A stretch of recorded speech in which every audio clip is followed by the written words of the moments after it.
So I thought in today's video I would give the trolls all kinds of excitement so they can tell me, oh, you don't live off grid, look at the power line. Yeah, that's not off grid. Off grid means you gotta have no people around you for 250,000 miles. That's right, you gotta live on the moon.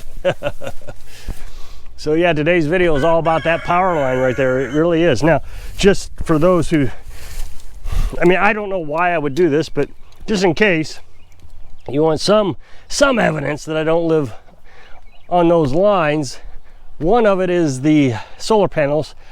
Obviously, I have them. Why would I buy them if I wanted to live on grid? But then I come over to the meter base here where the power line, see, you can see the power line,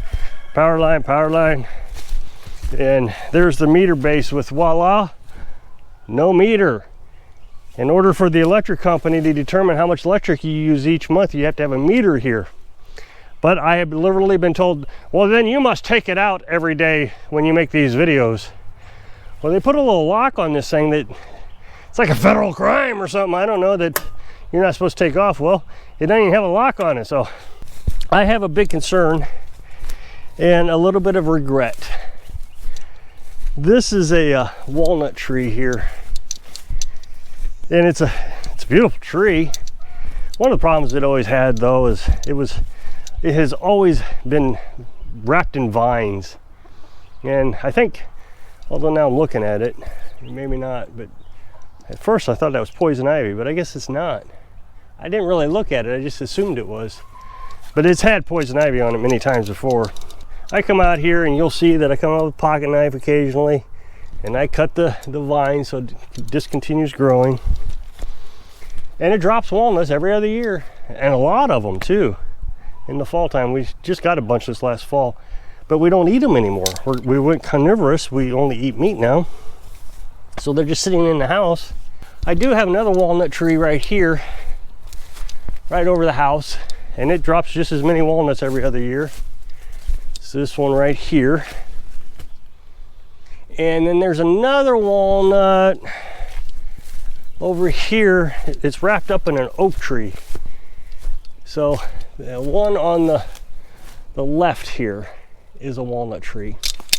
Then I got a super massive walnut tree in the woods.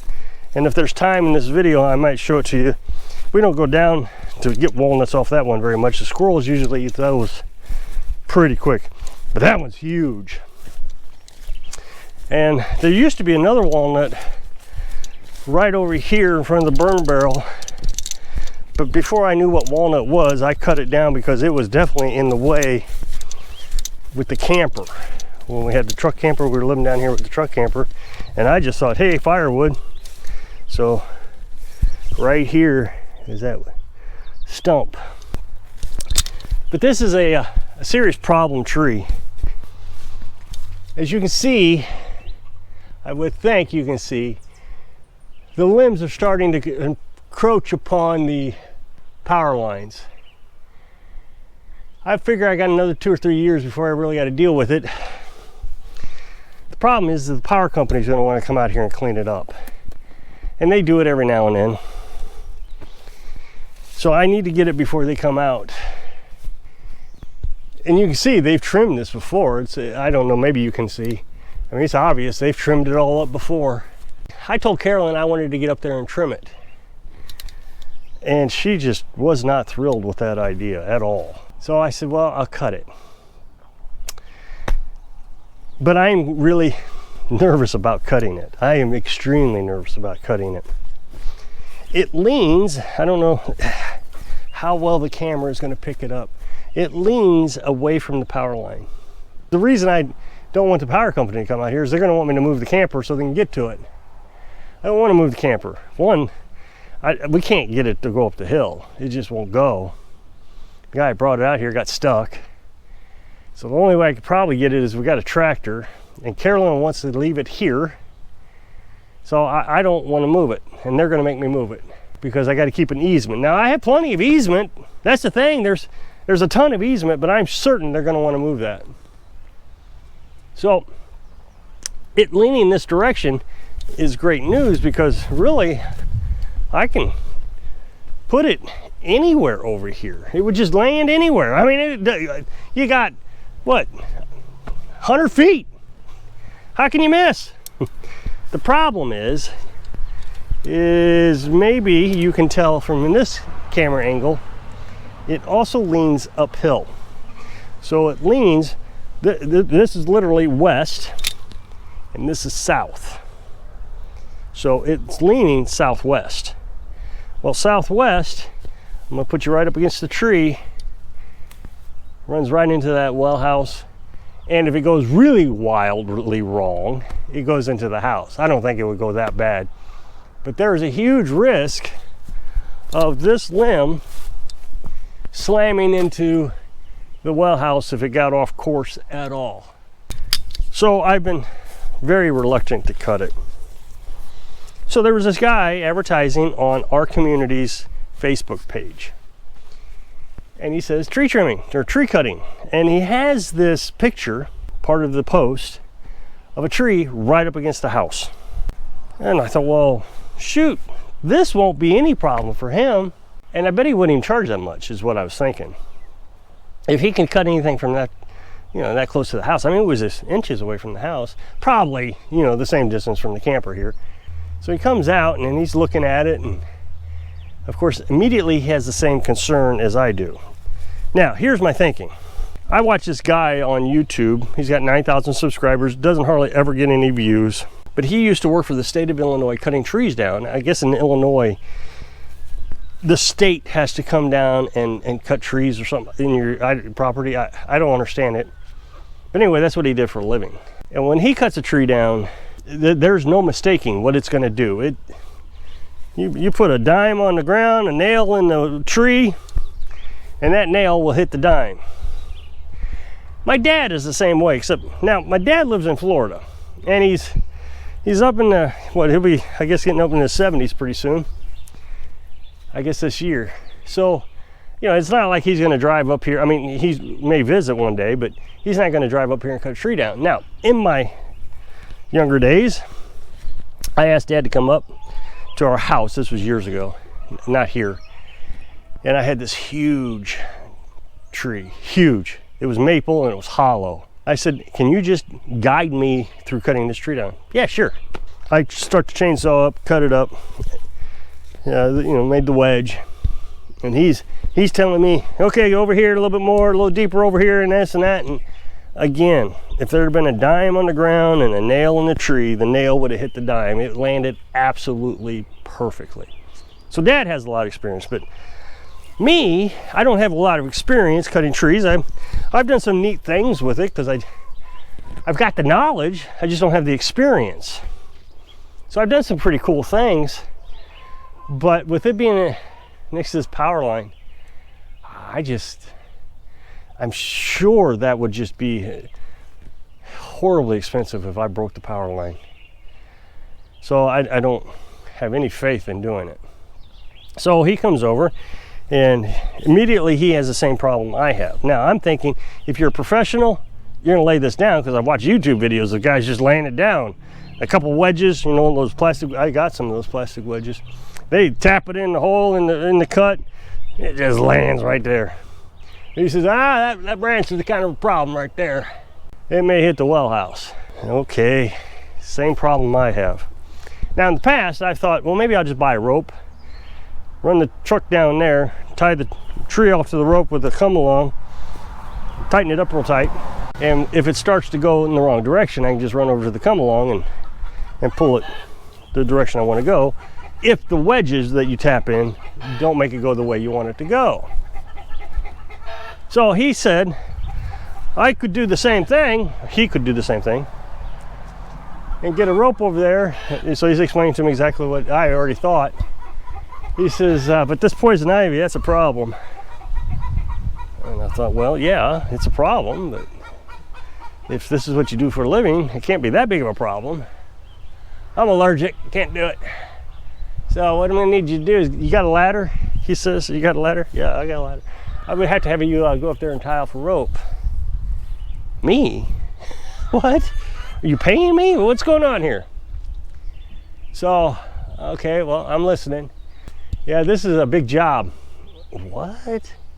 Okay, you're a professional, I'm an amateur, and I'm almost on the fence of saying I can do this. And you're a professional and you're saying this is a big job. Yeah, you could land in the wilds. We're gonna have a terrible time here. So I said, well, what do you think, man? What's the cost? $750. What? I mean, I Googled average prices of cutting down trees, and it was like $350 to $600. I mean, it was, and he has all this space and he wants $750. Yeah, I'm insured, so you got to pay for that insurance in case this tree comes back and hits that camper. So, well, I'm not worried about the camper, I'm worried about the power lines. Well, I'm worried about the camper. I'm gonna have to pay for that if I tear it up. And I thought, you know what, I'm not gonna argue with you. It's not even worth $750. The camper's not worth $750. I decided, well, I went in and told Carolyn. I mean, I decided right then I wasn't gonna do it. So I went and told Carolyn, and she agreed with me that he really doesn't know how to cut trees. And so he hands me this business card, which I didn't have my glass on, so I didn't read it, but I gave it to Carolyn. And he's not really a tree cutting professional. He's a handyman, stump removal, you know, that kind of stuff. So it's not really, I guess, his job to cut down trees like that guy I was telling you about in Illinois on that YouTube channel. So I'm trying to figure out what to do. And I think we got a plan. So I crawled up here to the top of the camper, see if I can get a better view of the branches. So I'm gonna take you up here, and it's really not terrible. It's actually easy. If it's not easy doing this with one hand, but you get the idea. So I'm gonna sit up here on the camper with my legs still on the ladder, so I don't even have to put my weight on the camper. What we have here, and it's going to be kind of hard to see because there's leaves in the way, is we have a branch on this side, a branch on this side, and then on the other third side is another branch, which I'm not worried about that branch at all. A little bitty branch here, but it's this branch on the left that could hit the well. This branch on the right is what's wanting to hit the power line. Well, that can't be 10 feet over there from where I'm sitting. So I decided, or I talked to Carolyn about it, what are you going to call it, that maybe I should get an extension chainsaw. You can buy them. I've seen them on YouTube. As a matter of fact, the guy from Illinois on the YouTube channel uses them all the time. But if I got one, there'd be a lot of things around here I could do. For example, on top of the house, you'll see there's branches I would like to clean up a little bit. I've thought about it many times. It would be useful to have. So I got on Amazon, said, the problem with Amazon is you buy these products and they're from China, and so they're trying to translate their product description into English. So I'm trying to understand what it's telling me, and it says 10 foot, well, the headline says 16-foot extension saw, which would be perfect. I mean, 16 feet would be easy. I could almost reach it from the ground nearly, I would think. But I would be in the way, so I'd like to be over here on the camper. Even if I knock the ladder down with this branch, that's really not a big deal because I'm here on the camper. So all I got to do is get Carolyn to come bring the ladder back to me. Then I started looking at the description, and it said 10 feet with an extension of 11 foot. And I was like, okay, I don't even understand what it's telling me anymore. And then it goes down a little further, and it says 10 feet, 16 feet max. So now I'm beginning to think, oh, it's 10 feet at its shortest distance and 16 feet at its longest distance. But I wasn't sure, and I wasn't going to go buy it. It's only $150, so I mean, it's a lot cheaper than having this tree cut down. There's a local hardware store just not too far from here, and I know they had Husqvarna. Now, Husqvarna is very expensive, but I kept thinking the last time I looked at them that they seemed reasonably priced, maybe $150, maybe $250. They didn't seem too expensive. But I did go over there, and they had one for $684, but it was industrial strength. Now, the one on Amazon was 9 pounds, and everybody was complaining about how heavy it was. But the one at the hardware store is 11 pounds, so I'm thinking, okay, that's not heavy. It's just heavier than what you would like. It said 10 feet to 16 feet. And I thought, okay, it says exactly the same thing that the Amazon one did. So I'm now thinking, that's what I'm gonna do. I'm gonna buy this $150 chainsaw, the extension chainsaw, and I'm gonna just take my time. Just sit here, heck, bring a sandwich and a cup of coffee, cuddle it all. Oh, my arm's getting tired. Take a break, drink some coffee, eat my sandwich. I don't eat bread, so the sandwich would be, just so you know what we use for bread, we eat cheese. Carolyn makes everything out of cheese. So, and what I don't want to happen is when I get older, I don't want to have to deal with these problems. I'd like to get them out of the way now. So that's the plan. So if you'll click this up next box, it'll take you to a video where I was showing you, well, I don't know, something from yesterday. So if I can inspire you to be wary of these guys who call themselves professionals, so you can live your dreams. Thanks for watching.